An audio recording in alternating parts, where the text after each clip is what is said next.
Hello friends, मैं देवेन आर्य और आज हम बात करने वाले हैं क्लास 11th की इंग्लिश हॉर्नबिल उसके चैप्टर 3 डिस्कवरिंग टूट द सागा कंटिन्यूस।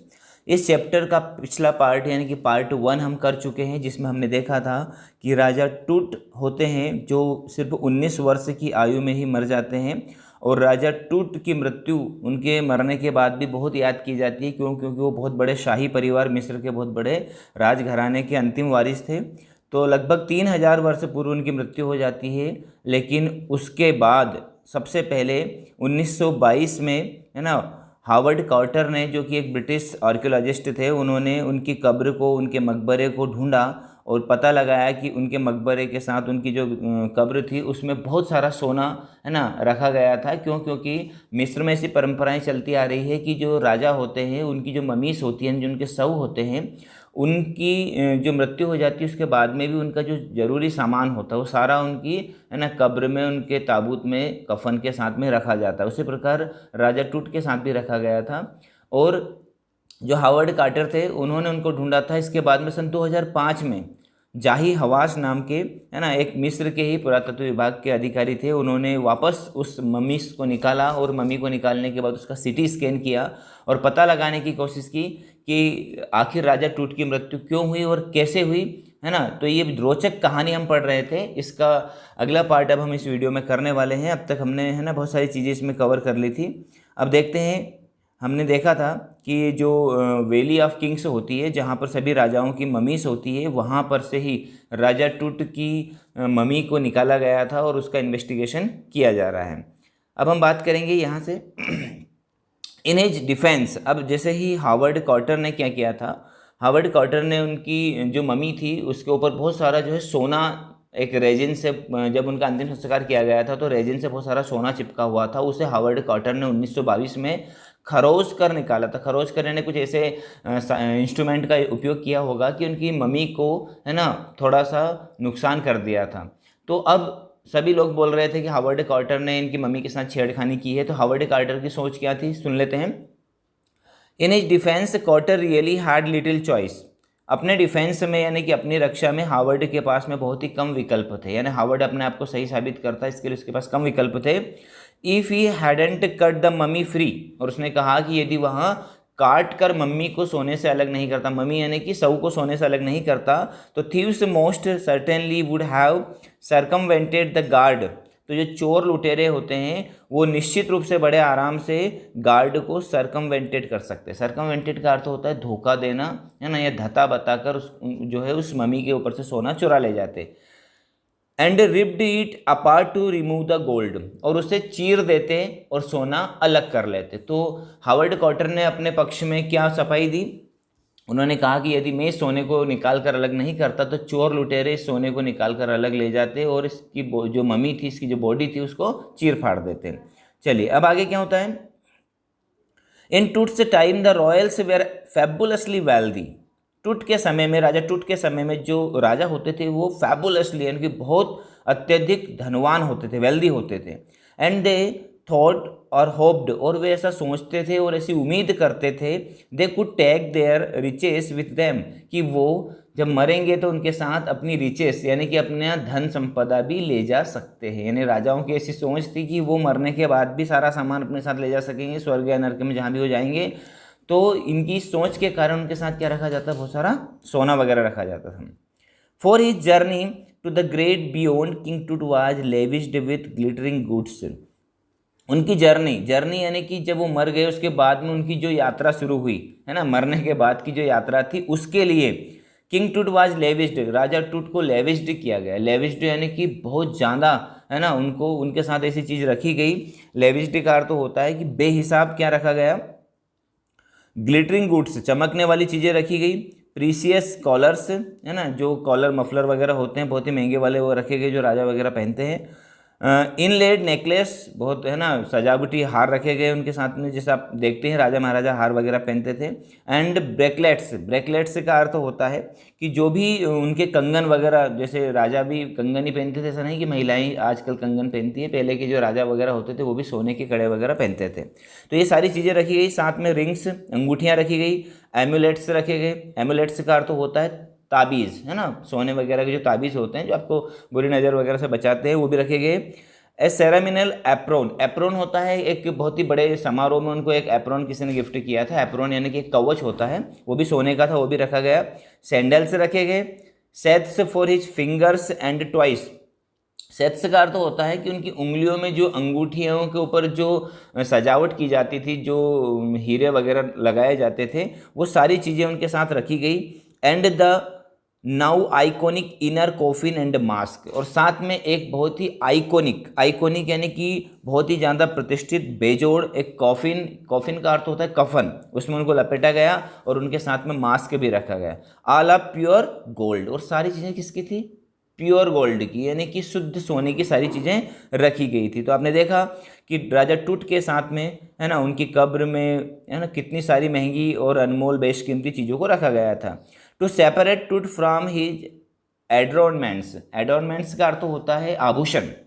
राजा टूट को इन आभूषणों से अलग करने के लिए Carter's man removed the mummy's head, Carter के आदमियों ने क्या किया? कॉटर कौन थे? अभी मैंने बताया कि पुरातत्व विभाग के जो है ब्रिटिश पुरातत्व विभाग के अधिकारी थे, जिन्होंने सबसे पहले 1922 में मम्मी को खोजा था राजा टूट की। तो जो उनके कर्मचारी थे, जो उनके नौकर थे, उन्होंने क्या किया? सबसे पहले उस मम्मी को सिर से अलग कर दिया।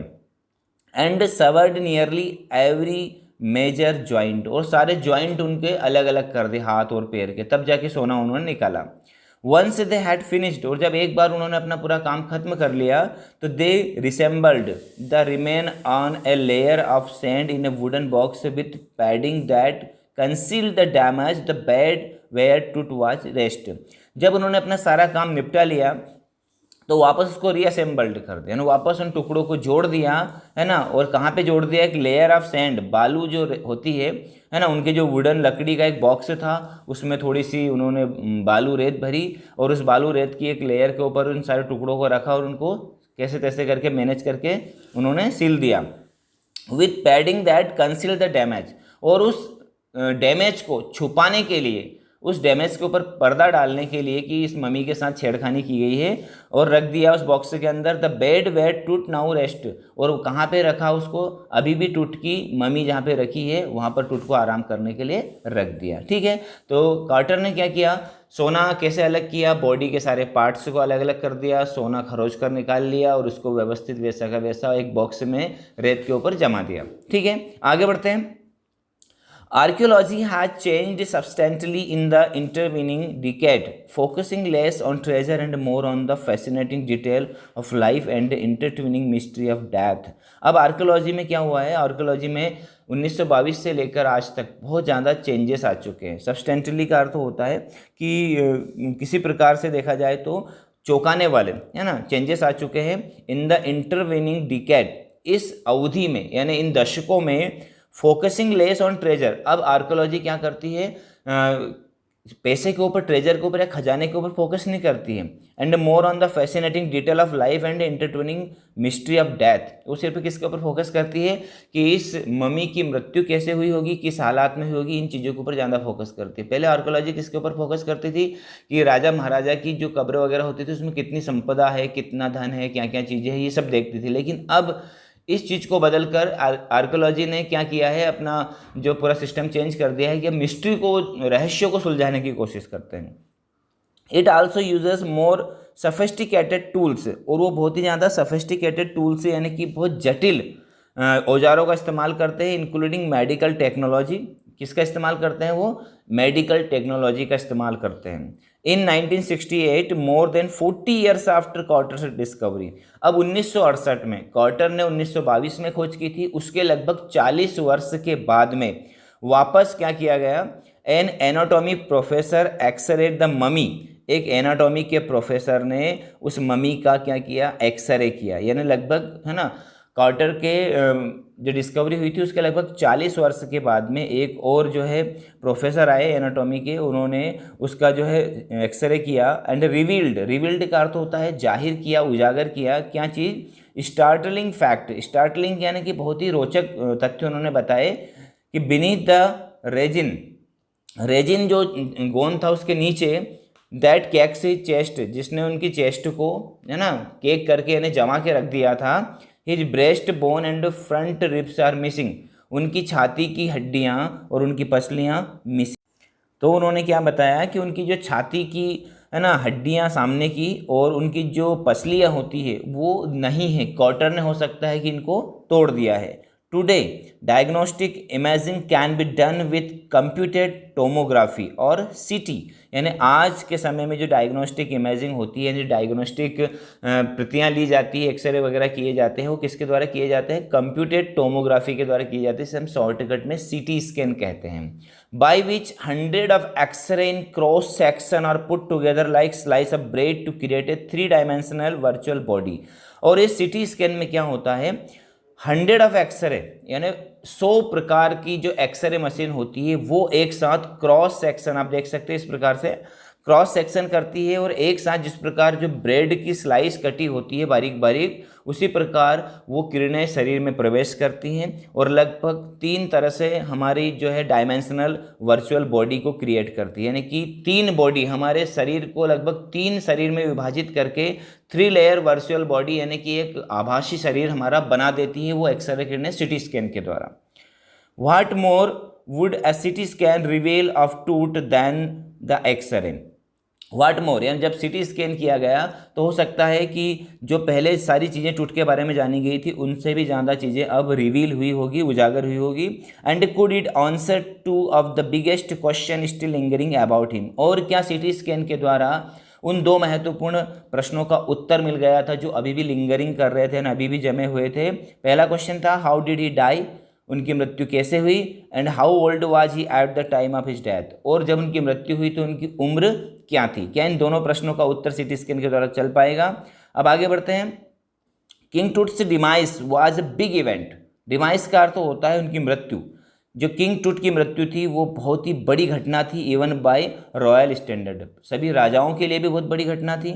He was the last of his family in families line, वहाँ अपने परिवार के समझ लो कि सबसे आखिरी वारिस थे। And his funeral was the death Ratle of a dynasty, और उनकी जो डेथ रेटल यानी जो उनकी जो मृत्यु थी वो डेथ रेटल थी। डेथ रेटल का अर्थ होता है कि जो मरने वाला होता है उसकी जो अंतिम सांसें चल रही होती ना, तो उनके वंश की अंतिम सांसें वो राजा टूट ही थे।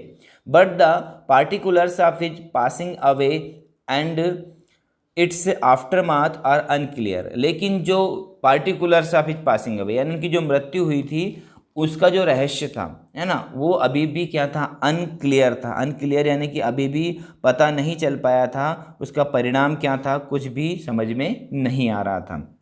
आगे बढ़ते हैं, अब कहानी में थोड़ा सा और रोचक मोड़ आता है। अब एक और राजा की बात यहाँ पर होगी, एमेनोटेप 3, क्या नाम है उसका? एमेनोटेप 3 टूट्स फादर और ग्रैंडफादर, है ना। टूट राजा के पिताजी या उनके दादाजी थे जिनका नाम एमेनोटेप 3 था। वाज ए पावरफुल फेरो, वो बहुत ही ताकतवर राजा थे। फेरो अभी मैंने बताया कि मिस्र में राजाओं को फेरो कहा जाता था। Who ruled for almost 4 decade at the height of the 18th dynasties golden age, और उन्होंने लगभग 18वीं शताब्दी में है ना 18th डायनेस्टीज गोल्डन एज यानी कि जो उनका जो समय था उसमें लगभग उन्होंने 40 साल तक उस स्वर्णिम युग में 40 साल तक राज किया। हिज सन एमेनटोप 4, अब एमेनटोप 3 का जो बच्चा था उनका जो लड़का था उसका नाम क्या था? एमेनोटोप 4 सक्सीडेड हिम, उनका वारिस बना। And initiated one of the strangest period in the history, और उसने क्या किया? इतिहास का सबसे रोचक जो है किस्सा लिखा, सबसे रोचक जो है राजाओं की गिनती में आता है। कौन? एमेनोटोप 4। एमेनोटोप 3 जो थे वो टूट के हो सकता पिता थे या टूट के दादाजी थे, लेकिन उनका जो लड़का था यानी समझ लीजिए टूट के पिताजी, ठीक है, एमेनोटोप 4, उन जब वो गद्दी के ऊपर बैठे तो वो बहुत ही आश्चर्य ढंग से उन्होंने राज किया। अब क्या आश्चर्य ढंग से राज किया देखते हैं। हिस्ट्री ऑफ एंशियंट इजिप्ट, यानी एंशियंट इजिप्ट जो प्राचीन मिस्र था उसके सबसे ज़्यादा समझ लिया जाए कि रोचक राजाओं में से एक थे एमेनोटोप 4। अब उन्होंने क्या किया था? The new pharaoh promoted the worship of the Aten the sun disc, और क्या किया नए राजा ने? क्या किया कि जो एटन थे, एटन यानी कि सूर्य चक्र यानी सूर्य जो राजा थे उनकी जो है पूजा शुरू कर दी।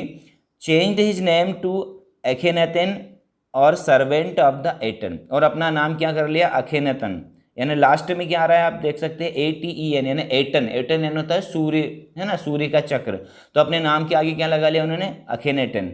किसको कहा जाता है अखेनेटन? सर्वेंट ऑफ द एटन, यानी कि एटन का नौकर, एटन यानी कि सूर्य देवता। And moved the religious capital from the old city of Thebes to the new city of Akhenaten. और क्या किया उन्होंने? उनकी जो राजधानी थी, जो धार्मिक राजधानी थी, ओल्ड सिटी थेब्स से बदलकर नई सिटी अखेनेटन में कर ली। यानी उन्होंने अपनी जो धार्मिक राजधानी उसको भी चेंज कर दिया। थेब्स से लेकर वो कहाँ पर आ गए? अखेनेटन पर आ गए। नोन नाउ एज अमरना, और अब वो जो अखेनेटन है वो अमरना के नाम से जाना जाता इस समय, ठीक है। He further shocked the country by attacking Amun, और इसके बाद में उन्होंने अपने देश को एक और झटका दिया, एक सॉक्ड दिया। क्या सॉक्ड दिया? उन्होंने आमून नाम के एक बहुत बड़े देवता थे, उनके ऊपर अटैक कर दिया। ए मेजर गॉड, यानी बहुत बड़े देवता माने जाते हैं मिस्र में, उनकी मूर्तियों के ऊपर अटैक कर दिया। स्मैशिंग हिज इमेज, उनकी जितनी भी मूर्तियां थी उनको स्मैशिंग कर दिया, खत्म कर दिया। एंड क्लोजिंग हिज टेम्पल्स, उनके मंदिरों को बंद कर दिया। किसने बंद कर दिया? है ना, अभी आपने देखा कि जो राजा थे अखेनेटन, ठीक है, अमेटोफोर ने क्या किया? अपना नाम बदल के एखेनेटन कर लिया, और जो आमून थे बहुत बड़े देवता मिस्र के, उनकी मूर्तियों को तोड़ दिया और उनके मंदिर बंद कर दिए। It must have been a horrific time, said Ray Johnson. अब रे जॉनसन ने कहा कि ये बहुत ही हॉरिफिक टाइम रहा होगा, जब राजा ने ऐसा किया होगा, ये बहुत ही हॉरिफिक टाइम रहा होगा। अब रे जॉनसन कौन थे? Director of the university of Chicago's research centre in Luxor, the site of ancient Thebes. यानी वो कौन थे? रे जॉनसन एक जो है डायरेक्टर थे। कहाँ के डायरेक्टर थे? ये शिकागो यूनिवर्सिटी जो रिसर्च सेंटर है लग्जर में, उसके डायरेक्टर थे, जो कि कहाँ पर है स्थान? एंशियंट थेब्स के पास में, प्राचीन थेब्स के पास में स्थित है एक शिकागो रिसर्च सेंटर। वहाँ के जो डायरेक्टर है रे जॉनसन, उन्होंने कहा कि ये समय ऐसा रहा होगा कि जब सारी जनता जो है बहुत ही हॉरिफिक रही होगी, बहुत ही डर गई होगी, कि एक बहुत बड़े देवता की मूर्तियों को तोड़ना, उनके मंदिरों को बंद करना बहुत बड़ी बात होती है। The family that had ruled for centuries was coming to an end. ऐसी फैमिली, ऐसा वंश जिसने सैकड़ों सालों से है ना राज किया है, वो समाप्ति की ओर आ रहा था। And then Akhenaten went a little wacky, और अखेनातन उस समय एक लिटिल वेकी हो गया। वेकी का अर्थ होता है बहुत ही निराला हो गया, अनोखा हो गया कि इसको आखिर हो क्या गया। जनता सोच रही है कि अखेनातन को हो क्या गया, ये मूर्तियाँ क्यों तोड़ रहा है, मंदिर क्यों बंद कर रहा है। अब इसके बाद में क्या होता है? अखेनाटन से डेथ, आफ्टर अखेनाटन से डेथ, यानी अखेनाटन की मृत्यु के बाद में मिस्टीरियस रूलर नेम्ड स्मेंख्रे आया, appeared briefly and excited with hardly A trace. थोड़े ही समय उसने राज किया और किसी को पता भी नहीं चला, और उसका राज्य खत्म हो गया, यानी कि उसकी मृत्यु हो गई। And then a very young Tutankhaten took the throne, और उसी के बाद में हमारे राजा जिनके बारे में हम पढ़ रहे हैं, टूटन खातेन कहाँ पर आए? थ्रोन के ऊपर आए, यानी सिंहासन के ऊपर विराजमान हुए। King Tut as he widely known today, जो कि इस समय राजा टूट के नाम से जाने जाते हैं। The boy king soon changed his name to Tutankhamun, और उस लड़के ने बहुत ही जल्दी अपना नाम टूटेन खातेन से टूटेन खामून रख लिया। खामून यानी देखिए आखिर में क्या आ रहा है? आमून आ रहा है। आमून यानी कि उस देवता जिनकी मूर्तियों को तोड़ा गया था, इनके मंदिरों को बंद किया गया था, उन्हीं के नाम के ऊपर अब हमारे राजा टूट ने अपना नाम क्या रख लिया था?